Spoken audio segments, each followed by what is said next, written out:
Greetings, folks. Once again, welcome to KS Customs. I am your host, of course. I am Richard of KS Collectibles. And today,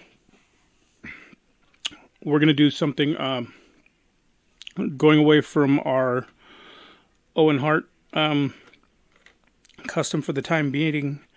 I'm going to start the process of a custom order that I have. So I'm going to show you the basic, even though these have actually already been taken apart, I'm going to show you the basics of what I do as far as getting things prepared to create a custom order. So I have a Shield Seth Rollins body right here. I've already removed the head from this. And a Hurricane whose boots and head and arms have been removed. We need the torso of this Hurricane because it has the texturing on it to make it look like an actual shirt, whereas this just looks like a painted body.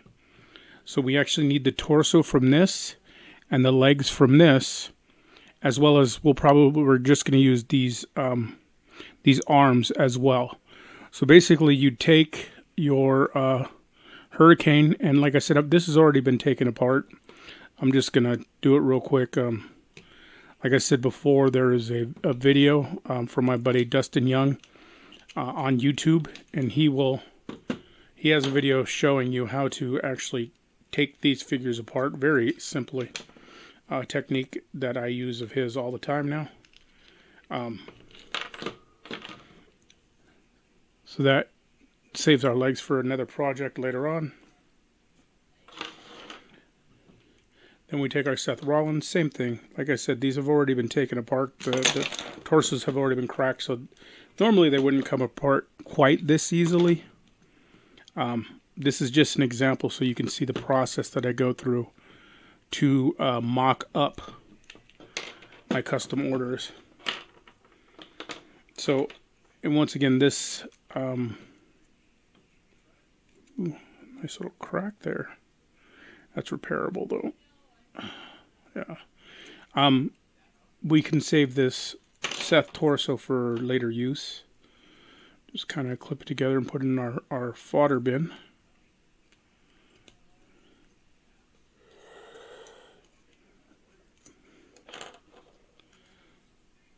And that's the thing is with these earlier t-shirted elite bodies, they didn't really have the texture of a shirt on them, so they looked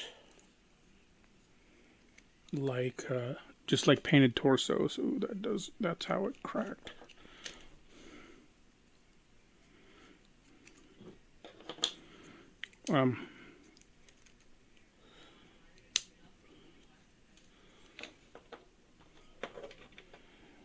We never let anything go to waste. You never know when you're going to need this. And so you'd see, like, it just really just looks like a painted torso with no texture.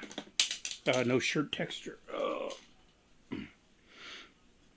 So for our mock-up, we would take our Hurricane, and you can see here, there's texturing on that shirt. You can see where it looks like it's got folds and everything in it. For a mock-up, we always dry fit our stuff just, before we glue it or paint it or anything, just to get an idea of how it's going to look. Take off these shoulders.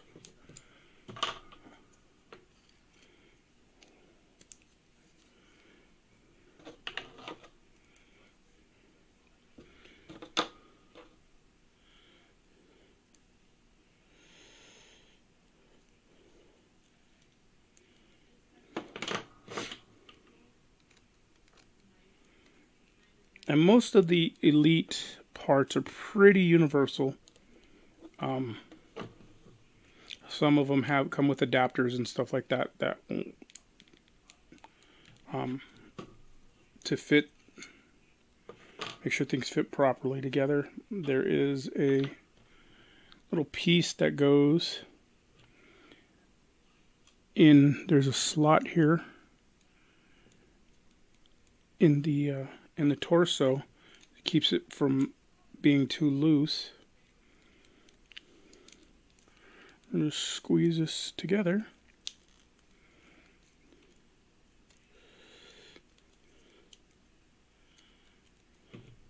And that would be the base of our body. We're going to end up painting the shoulder caps here so it looks like an actual short sleeve shirt.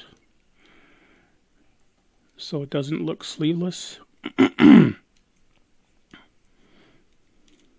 Make sure everything moves the way we want it to. So this is the basis of the body that we're going to be using.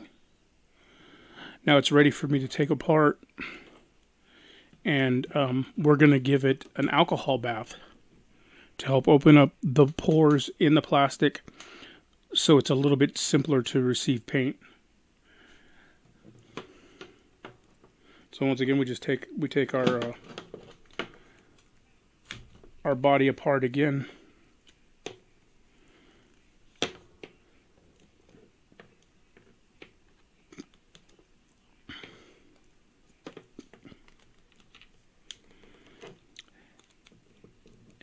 And with the fitting, you go through this.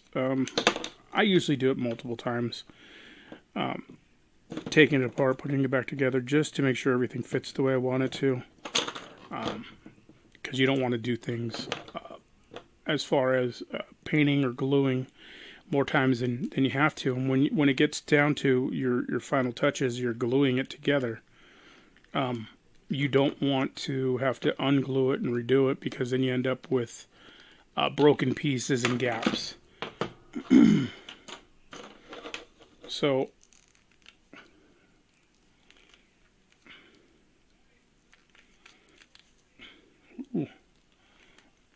these are the older hands, so apparently I'm going to have to heat these up. So I will have to heat up the hands off of these arms to remove the hands. This is taken apart very nicely.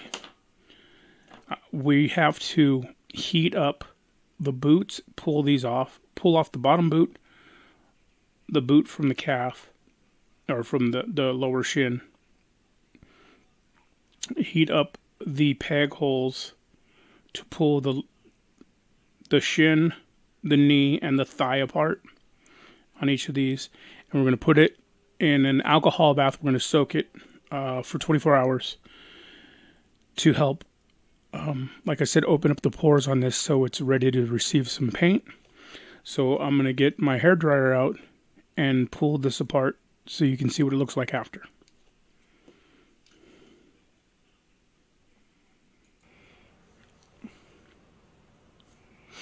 Okay, so we got, you see, I took the hands off the arms. I took the legs off the waist. Took apart, there's your thigh part, your knee, your lower leg, and your boot, which I did on both sides. So now we're going to take this, put it in a small container, take it all the pieces, put them in a small container, put some isopropyl alcohol in there, let it soak overnight. Then when we take them out, we'll dry them in 24 hours. And what I'm going to do is remove the pins from the legs. One of them apparently is missing.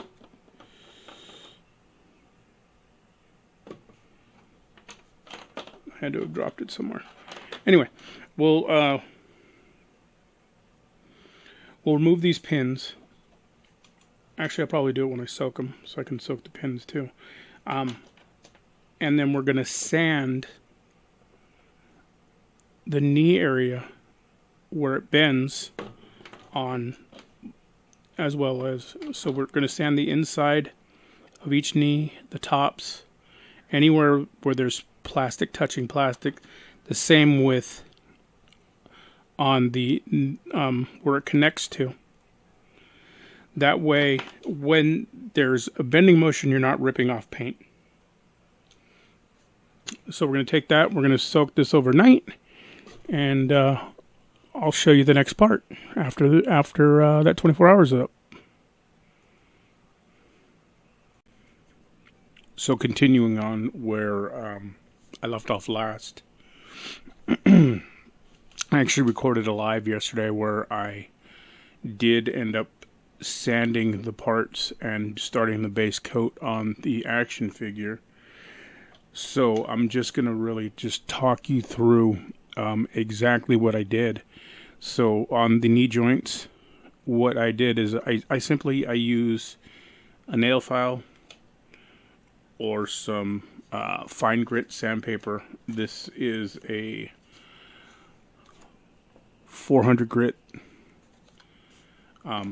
And I sand along inside of the knee and along the outside of the knee. The plastic has this like shiny sheen, like this sheen to it, finish. So basically what you want to do is sand that all away, and it makes the plastic more porous so the paint will stick a little bit better. And I do it on the joints. You do it anywhere that the paint will rub. And any friction can happen. So I paint along the knee joint, both sides, and along the edges, as well as around the knee joint, because it touches both the calf and thigh area, as well as the top of the hip area that touches the crotch area, and the bottom where the knee joint rubs. I also do it along the ab crunch,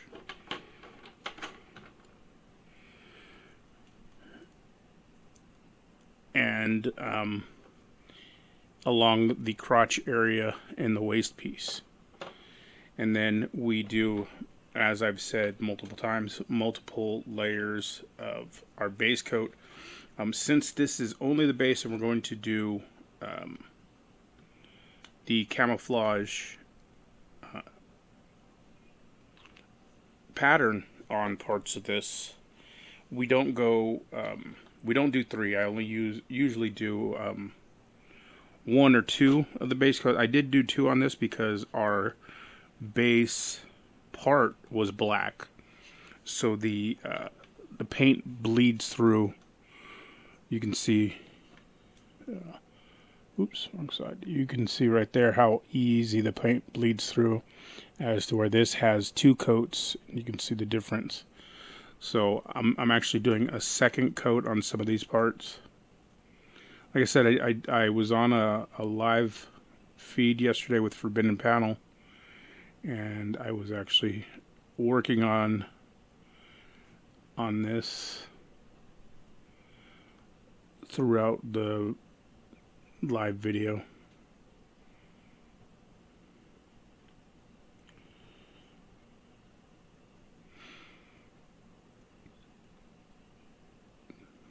And you want to remember, like I said, to water down your paints. You don't want them to go on super thick. You don't want that buildup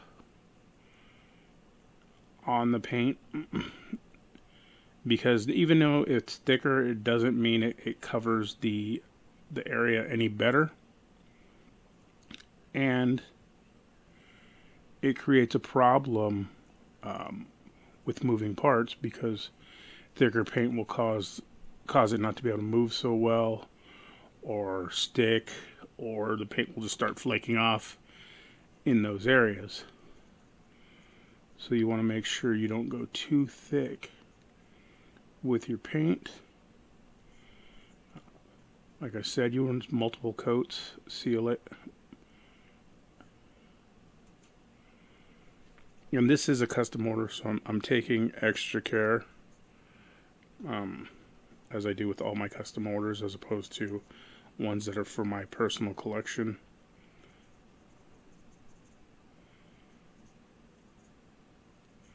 Anything I'm going to sell, or give to a customer, I definitely take extra steps in making sure everything is as good as I can make it. I mean, nothing's ever perfect, to be honest with you, but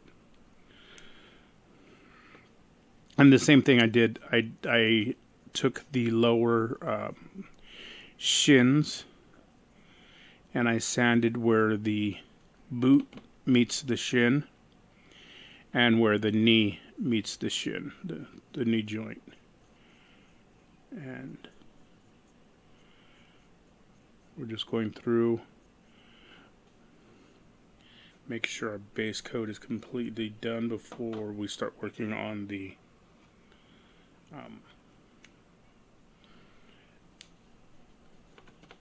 actual camouflage pattern.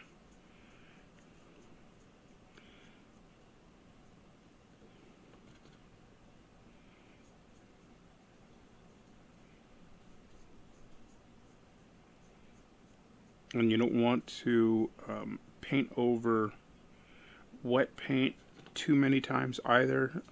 I know, like, when you paint your first and second coat, there will be a lot of streaking. You want to take your time and not paint over the wet paint too much, because all you're going to do is rub the paint off. So be aware of that.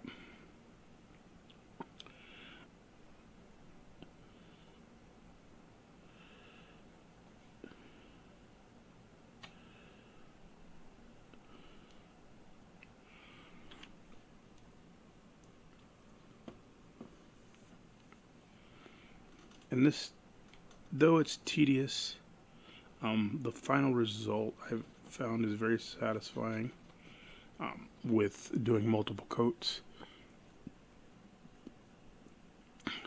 It's very, the paint holds up so much better. It looks cleaner, almost like it was molded in that color, like it was meant to be. And you're less likely to get chips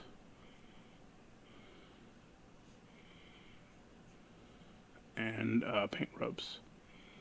So just take your time and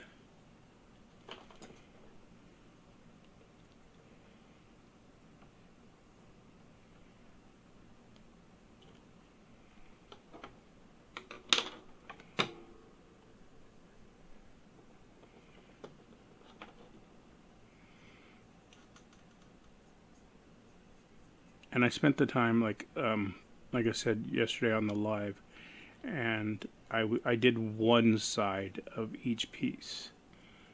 That way I could lay it down and have it dry. I do have a dry rack, or I use little like sticks with alligator clips on them to dry parts too. This was just more convenient, just to do one side and let it dry. And always when you paint your joint pieces, like how the hips here move, after it dries, make sure you move it, because you don't want the paint sealing that shut. Ooh, drop that. Like on this hip pivots, it spins. So make sure you work that after it dries. That way, if you do get paint loss in that area, you can hit it up pretty quickly on your next coat. So I'm just going through and touching up the second coat on the opposite side that I did not work on yesterday. And be aware of your brush strokes, and usually when you thin your paint down, you don't really get brush strokes. You do kind of get air bubbles here and there.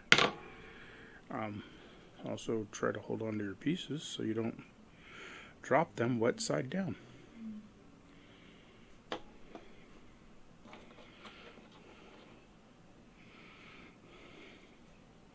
And since I have extra wet extra paint just out, I'm just going to do another coat on some of the parts that get the most rub,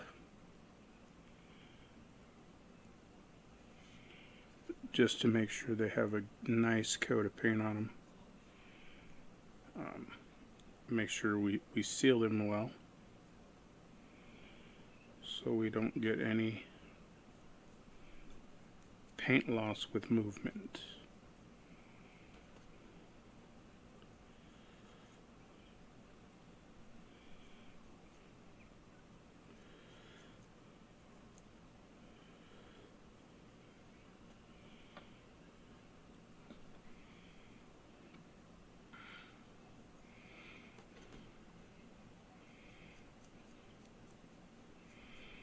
And this is something that is pretty fun for me, especially this is a gift, like I had said before, for one of my customers' husbands, who is actually in the military, and she wanted him in his military uniform. And being a big supporter of our military, I really like, coming through for somebody. Not just for, I mean, I do my best for all of my customers, but this is also very, it means more. Personally, like I said, I'm a big supporter of our military and the men and women that serve our country. And I am very thankful for what they do. So, anything I can do to help make somebody's life a little better is my little part to bring some joy to somebody's life is kind of awesome.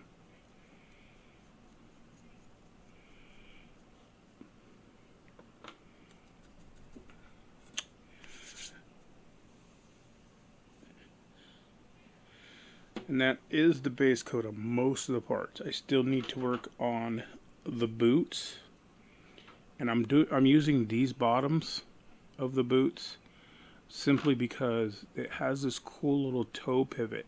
I don't know if you can see that in the camera, but the toe bends, and I just think it looks cool. It's a lot better than just the straight flat.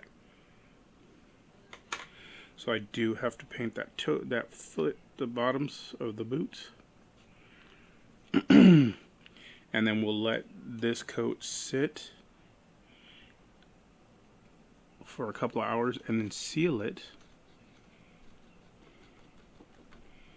And we might, looking around at it, I think we have good coverage on the pieces. So I'm thinking after we do one more seal it one more time, we should be good to go with reassembling the majority of the figure, so you can get a basic idea of what the body will look like.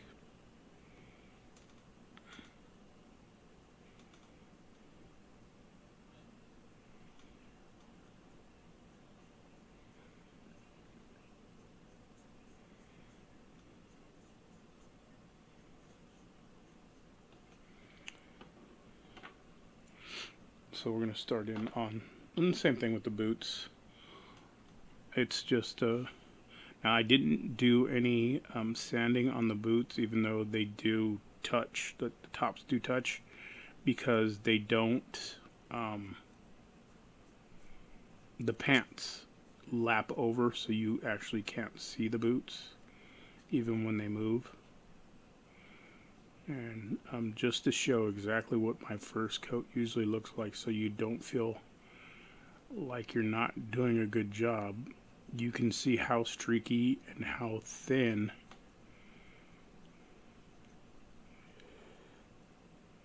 the paint is.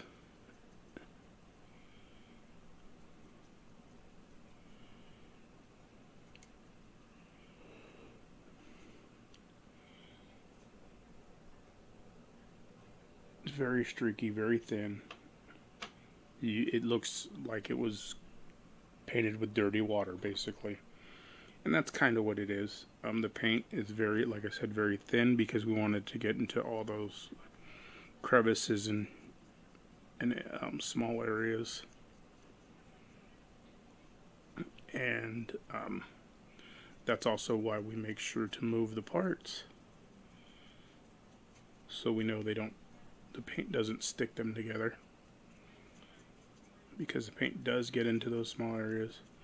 But there's areas like little details in here, little grooves, that if you just quickly paint over it, you'll miss. And if your paint is too thick, you'll lose the depth. When it comes to those areas, I do use a padding technique instead of a straight brush. I just feel it gets in those areas a little bit better.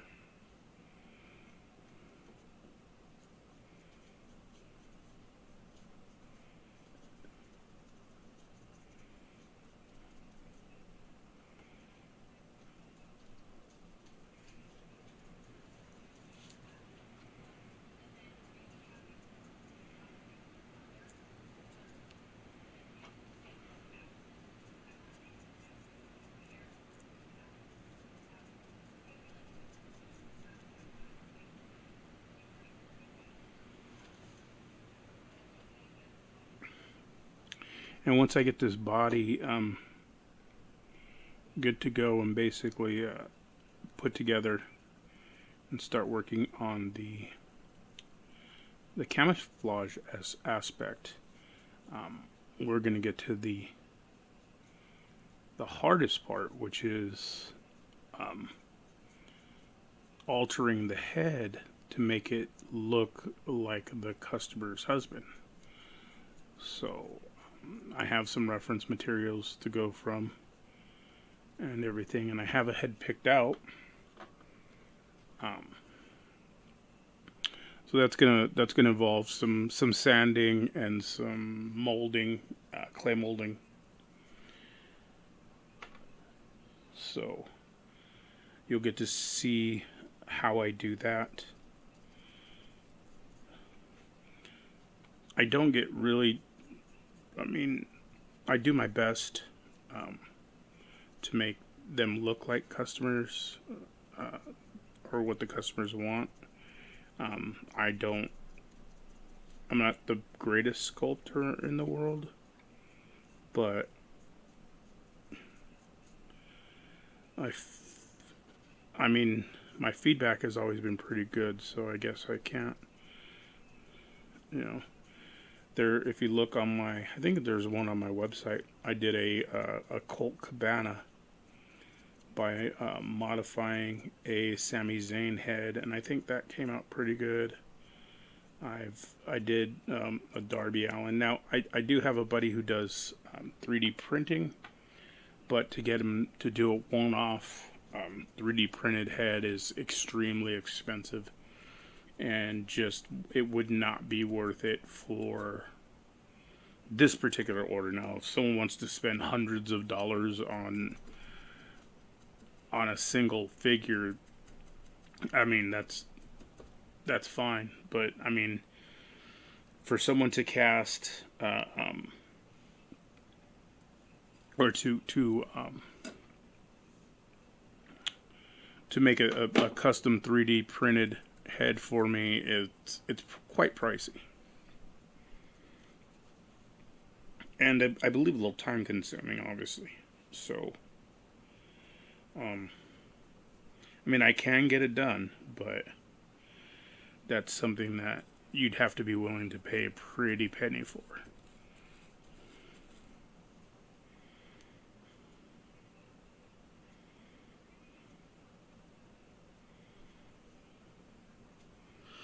So right now, this is the base.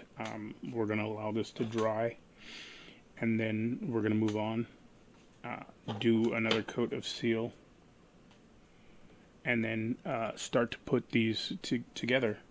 So that's pretty much our episode for this week, and we'll see progress next week. So thanks for joining me. Boom. Make sure you follow us, kscollectibles.com. We're on all forms of social media, TikTok, Instagram, Facebook. I work with the Shadow Network. You can find them, Shadow Nose Network. You can find them on YouTube and Instagram. Also, of course, as always, with Forbidden Panel and their panel cast. I do podcasts with both companies, as well as the KS Customs. So be sure to give a like, a follow, subscribe. We appreciate all the support, and we'll see you next time.